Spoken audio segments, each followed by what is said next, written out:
Hi. Okay, sure. I'm good. It's great to be here for the James Merrill House, one of my favorite places on earth.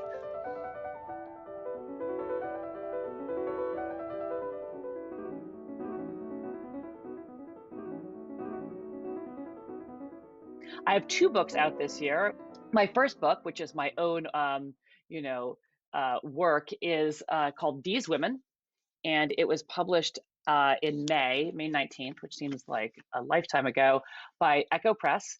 It is an unconventional serial killer story, which focuses not on the killer or the investigation of the crime, but really on the women who have been affected by his violence, the women who are left behind, the women whose voices aren't often heard. So the way I like to describe it is I punched a serial killer size hole in the narrative because the killer isn't as interesting as the people who have been, uh, not just murdered, but also who have to live with the aftermath of what he's doing. And the book sort of asks the question why some people's stories are listened to while others are ignored. And so it's a was a really kind of difficult book to write, but I think the reception to it has been awesome, and I think people are starting to understand that we need to really listen to women in fiction more frequently and hear from victims and have more victim forward crime novels in the future. This is Epica, the River of Sand, that I um, wrote with Kobe Bryant, or I wrote it when created with Kobe Bryant. It is very sad to get this in the mail yesterday. It's not quite, it's kind of beyond defies description what it feels like. We just had finished. So this is the second in what was supposed to be a four-book series about two young kids who are live in a sort of class version of classical Athens where the world is dominated by sports, not war, and how sports settles, politics and issues of rule. And these kids are coming into their own in a sports academy where they're learning to master some magical power called Granah, which is actually where the seat of your talent comes from.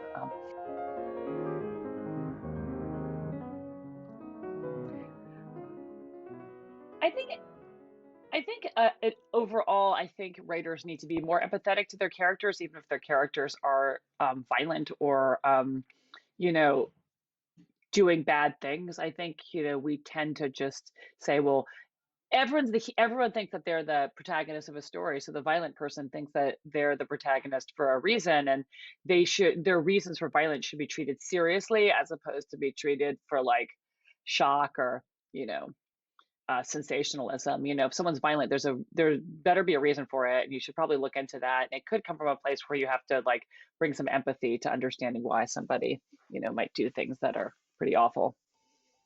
Then I'll write about it.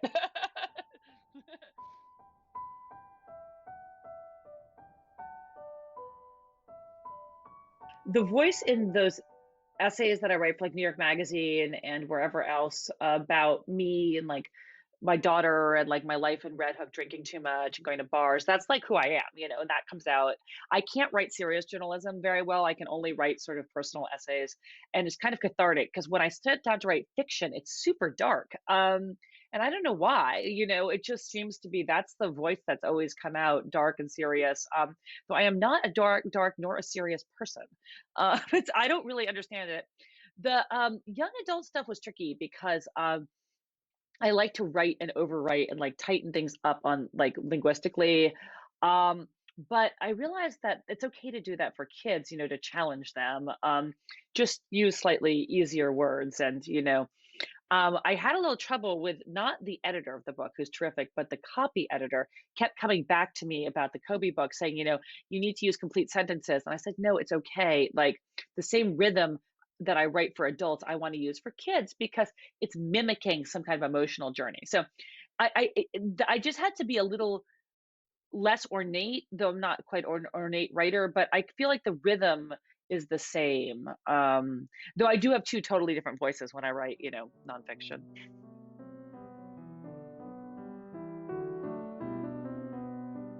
In the atmosphere in that house, you just feel like a writer and you feel like you're part of this tradition and a community. And it feels like the work is important, but also there is a sort of peace that comes, of from being in Meryl's house that you're sort of, but through osmosis, like creating. I loved every minute of it. Yeah, I think I would love to come. Like, I would think it'd be great for anyone at any stage in their career to do this. I mean, I tell everyone to apply. Yeah. And when it's my time to read applications again, I'll pick my friends. I'm just kidding. Ex- Perfect. Okay, there's a deal. Thanks, Bergen. This is awesome. Okay. Bye. Thanks.